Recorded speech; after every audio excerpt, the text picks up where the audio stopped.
Hello everyone, welcome to दृष्टि जी के point. दोस्तों, आज की इस वीडियो के सीरीज में हम देखने वाले हैं कंप्यूटर से रिलेटेड टॉप क्वेश्चंस जो कि आपके आगामी प्रतियोगी परीक्षाओं के लिए काफ़ी ज़्यादा महत्वपूर्ण रहने वाले हैं। तो वीडियो को पूरा कंप्लीट जरूर देखिएगा।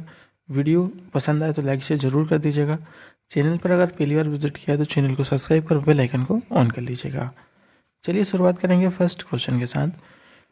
कंप्यूटर का पितामह या जनक किसे कहा जाता है? तो ये रहे दोस्तों आपके सामने ऑप्शन, चार्ल्स बेबेज को, लेरी पेज को, या फिर विवेक भास्कर को। तो दोस्तों इस क्वेश्चन का राइट आंसर हो जाएगा चार्ल्स बेबेज को, जो कि कंप्यूटर का पितामह या कंप्यूटर का जनक इनको कहा जाता है, चार्ल्स बेबेज को। तो ऑप्शन नंबर ए इस क्वेश्चन का राइट आंसर हो जाएगा।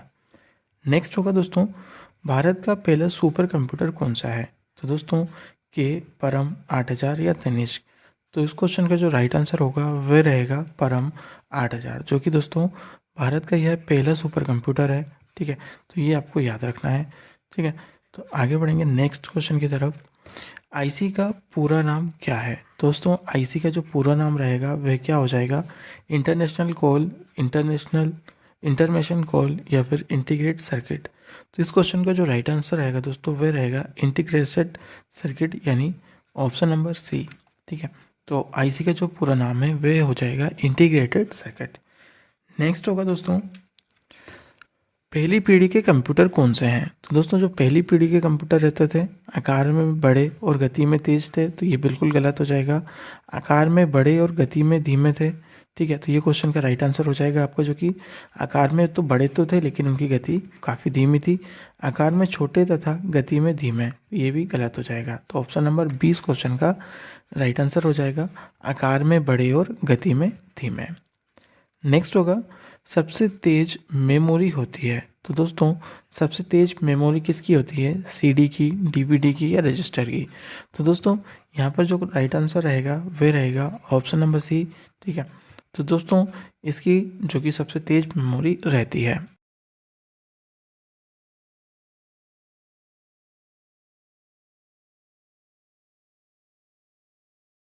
नेक्स्ट होगा दोस्तों, कंप्यूटर में ई बैंकिंग के संदर्भ में ओटीपी का तात्पर्य क्या है? तो दोस्तों ओटीपी का जो तात्पर्य है वह क्या हो जाएगा आपका? One time password, one times protocol, once through password. तो इस क्वेश्चन का जो राइट आंसर रहेगा वह रहेगा वन टाइम पासवर्ड। ठीक है, ई बैंकिंग में जब भी आप लॉगिन करते हैं, कोई ट्रांजेक्शन करते हैं, तो आपसे ओटीपी पूछा जाता है। तो इसका जो तात्पर्य है वह किससे है? तो वन टाइम पासवर्ड से।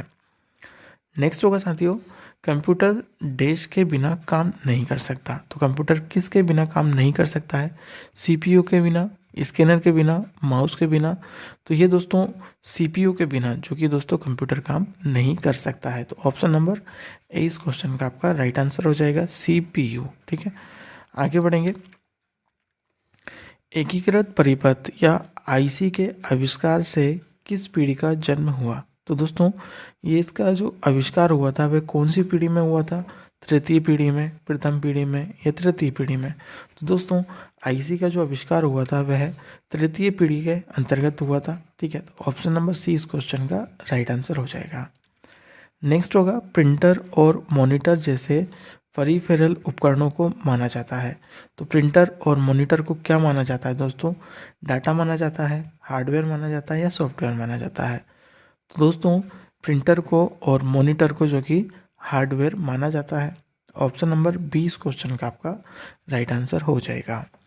नेक्स्ट होगा, यूज़र के द्वारा जो भी डाटा कंप्यूटर को दिया जाता है उसे क्या कहा जाता है? जब आप कोई सी भी जो डाटा रहता है वो हम कंप्यूटर में जो कंप्यूटर को देते हैं तो वह क्या कहलाता है? तो यह इनपुट कहलाता है। ठीक है, इनपुट कहलाता है, और फिर इसको जो प्रोसेसिंग करके ना हमें आउटपुट के रूप में ये इन्फॉर्मेशन देता है। तो ये आपको याद रखना है। नेक्स्ट होगा, एक सामान्य कीबोर्ड पर कुल कितने बटन होते हैं? तो दोस्तों यहाँ पर जो पहले के जो कंप्यूटर रहते थे उसमें 108 बटन के लगभग रहते थे, है ना, और अभी भी इनमें 108 बटन है। तो ऑप्शन नंबर ए इस क्वेश्चन का राइट आंसर हो जाएगा। लगभग 112 बटन पहले पाए जाते थे। नेक्स्ट होगा दोस्तों, ब्रेकिंग पॉइंट जो टेक्स्ट में आपकी पोजीशन को दर्शाता है उसे कहते हैं कर्सर, काजर, या ब्लिंकर। तो दोस्तों जब भी हम कंप्यूटर की स्क्रीन पर जो ब्लिंकिंग पॉइंट रहता है उसे कहा जाता है कर्सर। तो ऑप्शन नंबर ए इस क्वेश्चन का राइट आंसर हो जाएगा। नेक्स्ट होगा टच स्क्रीन भी एक इनपुट डिवाइस है, इसमें कीबोर्ड और माउस का काम कौन करता है? तो दोस्तों टच स्क्रीन जो कि एक इनपुट डिवाइस है, तो ये भी दोस्तों इसमें जो कीबोर्ड और माउस का काम कौन करता है? तो ये करता है दोस्तों मॉनिटर, ठीक है, जो कि ये भी एक मॉनिटर ही रहता है ना। तो ऑप्शन नंबर सी इस क्वेश्चन का आपका राइट आंसर हो जाएगा। नेक्स्ट होगा सर्वाधिक काम में लिए जाने वाला इनपुट डिवाइस कौन सा है? तो दोस्तों कंप्यूटर में सर्वाधिक जो काम में लिया जाता है वह कौन सा इनपुट डिवाइस है? तो ये हो जाएगा आपका कीबोर्ड, ठीक है। तो कंप्यूटर दोस्तों कीबोर्ड के बिना एक अधूरा रहता है, तो इसी का सबसे ज़्यादा प्रयोग किया जाता है कीबोर्ड का, ठीक है। आगे बढ़ेंगे। डिजिटल चित्र की सबसे छोटी इकाई का नाम क्या होगा? तो डिजिटल चित्र की सबसे छोटी इकाई का नाम क्या हो जाएगा? तो ये हो जाएगा पिक्सल, ठीक है। ऑप्शन नंबर ए इस क्वेश्चन का राइट आंसर हो जाएगा। क्वेश्चन नंबर 17 होगा दोस्तों, कंप्यूटर की भौतिक बनावट क्या कहलाती है? फॉर्मवेयर, सॉफ्टवेयर या हार्डवेयर? तो इस क्वेश्चन का राइट आंसर रहेगा हार्डवेयर। जो कंप्यूटर की भौगोलिक बनावट रहती है, ठीक है, ये जो बनावट रहती है दोस्तों, ये क्या हो जाएगी आपकी, ये आपका कहलाता है दोस्तों जो कि हार्डवेयर सभी, ठीक है। मॉनिटर, कीबोर्ड, माउस, ठीक है, ये सभी क्या कहलाती हैं आपकी हार्डवेयर। नेक्स्ट होगा टास्क बार के तुरंत ऊपर कौन सा बार होता है? तो दोस्तों जो टास्क बार रहता है उसके ऊपर तुरंत कौन सा बार रहता है? तो ये रहता है दोस्तों आपका स्टेटस बार, ठीक है। स्टेटस बार दोस्तों जो कि टास्क बार के तुरंत ऊपर रहता है। नेक्स्ट होगा विंडो 7 क्या है? तो दोस्तों जो विंडो 7 है वे क्या हो जाएगी आपकी, कंप्यूटर गेम, ऑपरेटिंग सिस्टम या फिर फायरवॉल? तो दोस्तों जो विंडो 7 है वह है एक तरह की ऑपरेटिंग सिस्टम है। तो ऑप्शन नंबर 20 क्वेश्चन का आपका राइट आंसर हो जाएगा ऑपरेटिंग सिस्टम, ठीक है, जो कि विंडो 7 है। किस प्रकार की मेमोरी को सामान्यतः टेम्परेरी या वोलेटाइल मेमोरी कहा जाता है? तो दोस्तों कौन सी मेमोरी को टेम्परेरी मेमोरी कहा जाता है? रैम को, रोम को या फिर डीवीडी को? तो दोस्तों जो कि रैम जो रहती है एक टेम्परेरी मेमोरी रहती है, तो ये आपको याद रखना है। ऑप्शन नंबर ए इस क्वेश्चन का आपका राइट आंसर हो जाएगा। एमएस वर्ड में जो वाटर मार्क ऑप्शन किस टैब में होता है? तो दोस्तों जो एमएस वर्ड में वाटर मार्क ऑप्शन किस टैब में होता है? पेज ओरिएंटेशन में, इंसर्ट में या फिर होम टैब में? तो दोस्तों जो एमएस वर्ड में जो वाटर मार्क का टैब रहता है वह आपका पेज ओरिएंटेशन में पाया जाता है। नेक्स्ट होगा बाईं तरफ से किसी अकेले अक्षर को मिटाने के लिए कौन सी की दबाते हैं? तो दोस्तों आपने यहाँ पर जैसे कि राम लिखा, और अगर यहाँ से जो इस वर्ड को आपको हटाना है तो आप यहाँ पर किस बटन का प्रयोग करेंगे? इंटर का, डिलीट का या बैक स्पेस का? तो दोस्तों इसको अकेले को हटाने के लिए यहाँ पर बैक स्पेस का काम, बटन का काम किया जाएगा, ठीक है। लाइन के आरंभ में जाने के लिए किस कुंजी का उपयोग किया जाता है? तो दोस्तों लाइन के जो प्रारंभ में आप यहाँ पर टाइप कर रहे हैं, आपने 10 पेज टाइप कर लिए हैं और यहाँ पर आपको पहली पेज पे जाना है और फर्स्ट लाइन के प्रारंभ में जाना है, तो आप किस कुंजी का उपयोग करेंगे? तो दोस्तों आप यहाँ पर करेंगे होम का, ठीक है। ऑप्शन नंबर सी इस क्वेश्चन का आपका राइट आंसर रहेगा।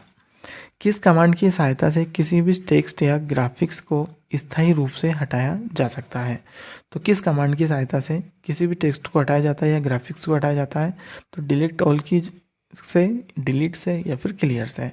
तो इस क्वेश्चन का जो राइट आंसर रहने वाला है वे रहेगा ऑप्शन नंबर बी, डिलीट से। नेक्स्ट होगा डॉक्यूमेंट्स को बंद करने के लिए किस कमांड का प्रयोग किया जाता है? तो दोस्तों कोई सा भी आपने डॉक्यूमेंट ओपन कर रखा है और उसको अगर आपको बंद करना है तो वह कौन सा कमांड का आप प्रयोग करेंगे? तो क्लोज का करेंगे, न्यू का करेंगे, सेव का करेंगे, इन सभी का करेंगे? तो जो इस क्वेश्चन का राइट आंसर रहेगा वह रहेगा क्लोज का, ठीक है। तो न्यू करेंगे तो आपकी नई फाइल बन जाएगी, सेव करोगे तो वो सेव हो जाएगी, है ना।